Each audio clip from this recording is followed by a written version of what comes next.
Good day and good night. Welcome back to the High and Low Retrospective, a place where we rewind the reels and rewatch the moments that changed TV, shaped culture, and occasionally left us with more questions than answers. Today, we're heading back to the mid-'80s, to a time when primetime television got a major cultural reset, a time when a single sitcom redefined what it meant to be black, successful, and American on the small screen.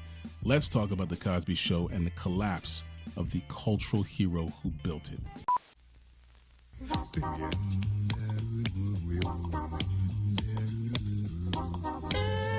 By 1984, television had a race problem. Black sitcoms existed, but they were rare and often came with caveats. Black characters were typically sidelined, reduced to caricatures, or trapped in narratives of struggle. Shows like Different Strokes and Good Times made strides by centering black families, but they often teetered between heartwarming and harmful, constrained by tropes that limited the full scope of black life on screen. Prosperity, stability, and general success, well, those weren't part of the primetime formula. The American TV family was still overwhelmingly white, middle class, and suburban. Then came a show set in a Brooklyn brownstone where a black doctor and lawyer raised 5 kids in a home filled with discipline, affection, and jazz records. No stereotypes, no punchlines that traded dignity for laughs, just love, learning, and cultural pride. The Cosby Show wasn't just another sitcom. It was a cultural reset. It didn't just reflect a different kind of black family. It reimagined what representation could look like. For NBC, it was a risky bet. For Bill Cosby, it was a mission to change how America saw black life, one episode at a time. You live in New Jersey, you've got to have a car. I ride a motorbike. The Cosby Show debuted on NBC on September 20th, 1984, introducing the Huxtables, a successful black family living in a Brooklyn brownstone. As I mentioned earlier, you had Cliff, played by Bill Cosby. He was an obstetrician, and Claire, played by Felicia Rashad, a sharp, accomplished attorney. Their 5 children, Rudy, Vanessa, Theo, Denise, and Sandra, each brought distinct personalities and perspectives, but the show was never just about affluence. It was about the richness of black life portrayed with dignity, humor, and heart. It tackled parenting, education, sibling tension, cultural pride, and above all, the importance of music, especially jazz, as both backdrop and narrative thread. Episodes flowed smoothly from laughs to life lessons, whether it was Theo grappling with dyslexia or Rudy stealing a scene. Every story revolved around the steady, compassionate leadership of Cliff and Claire. They weren't flawless, but they were aspirational, and they left a lasting imprint on audiences across race, class, and generation.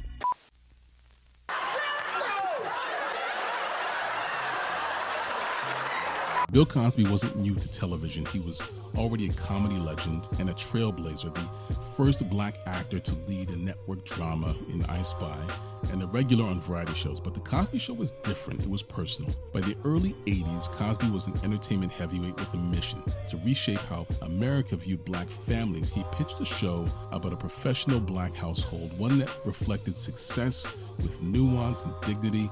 NBC, then struggling, cautiously agreed.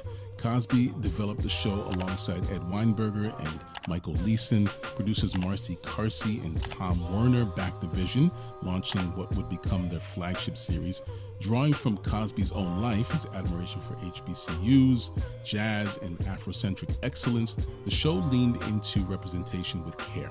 A diverse writer's room helped balance humor with purpose. The cast brought that vision to life. Felicia Rashad, who played Claire, she balanced elegance and strength, redefining the TV matriarch. Malcolm Jamal Warner as Theo, Lisa Bonet as Denise, Tempest Bledsoe as Vanessa, Keisha Knight Pulliam as Rudy, and Sabrina LaBeouf as Sandra infused their roles with authenticity, avoiding sitcom stereotypes and reflecting a wide spectrum of black youth and family dynamics.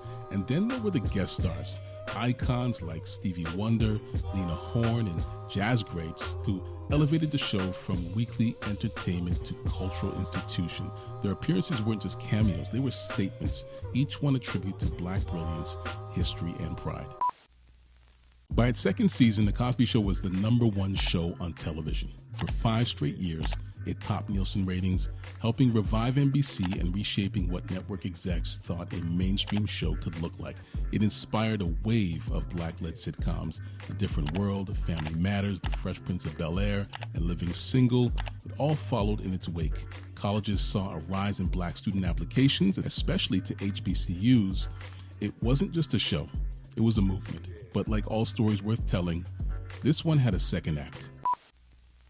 Can a show built on black excellence survive the fall of its central figure? That's the question. In recent years, the legacy of The Cosby Show has been challenged, if not obliterated, by the real-life revelations and criminal convictions of its star, Bill Cosby. Over 60 women accused him of sexual misconduct. It became a symbol not of paternal wisdom, but of betrayal. This wasn't just a celebrity scandal, it was a cultural rupture. The man who had become a fixture in living rooms across America, who had symbolized the very best of fatherhood, education, and empowerment, was now a pariah. And because The Cosby Show was so deeply rooted in his persona, its legacy became collateral damage. And so we're left with the question, how do you hold on to the good in something that's now stained by darkness?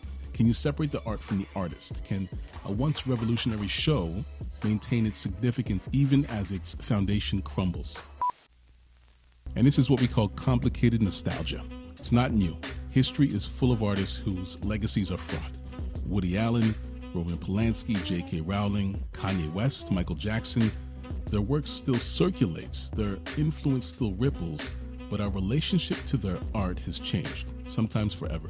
With The Cosby Show, the dilemma hits harder because Cosby didn't just star in the show, he was the show, the father figure, the moral compass, the architect of every lesson. His image was baked into the value of the product.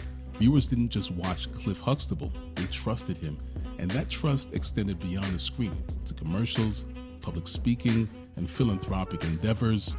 Cosby was sold as an avatar of excellence. So when the image collapses, what remains?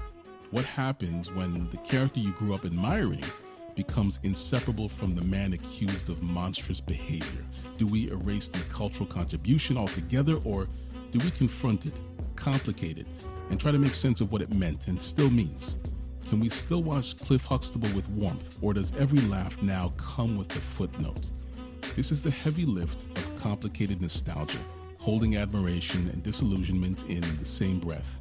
It's a reckoning that forces us to ask not just about Cosby, but all the figures we elevate and what we risk when we build monuments out of human beings. To separate art from artist is to ask, can a piece of work exist independently of its creator's sins? Some say yes, that art takes on its own life once it enters the public space. Others argue that to support the work is to uphold the person, especially when the person profited from that support. What complicates The Cosby Show even more is how much good it once did. It changed the landscape for black actors. It uplifted HBCUs. It challenged stereotypes. It opened minds. It created space on network television for complex, aspirational black families at a time when caricature and trauma were the norm. It made people dream bigger. It made them feel seen. And yet, the man behind it all became the very thing he once stood against. The betrayal isn't just personal, it's cultural. Because when a work is that groundbreaking, its legacy becomes collective. So when it cracks, the fracture reverberates. Viewers don't just lose a favorite show, they lose trust, a piece of memory, and sometimes a piece of themselves. Reconciling that loss isn't easy. It demands nuance, discomfort, and reflection, but maybe that's the real work of legacy. Not blind celebration, not total erasure, but the hard, necessary middle. Cosby Show remains a cultural artifact. It holds a mirror to a time when representation equaled revolution, but now it also holds a cautionary tale that no single person should ever be elevated beyond scrutiny. Its reruns may have faded, its creator may have fallen, but the conversations it sparked about family, race, respectability, and now accountability are more relevant than ever. So that's the High and Low Retrospective on The Cosby Show, a sitcom that redefined black family life, a star who became a cultural father, and a legacy that now lives in the uneasy space between pride and pain. Maybe we don't have to choose between honoring what the show meant and acknowledging what its creator did. Maybe holding both truths at once is the only way forward. Thanks for watching. Like, comment, subscribe for more deep dives into the shows and the moments that made us and sometimes broke our hearts. And don't forget to hit that notification bell so you can get these videos when they come out. Until next time, stay critical, stay nostalgic, and remember, maybe you can just accept who I am and love me anyway. That's the dumbest thing I've ever heard in my life.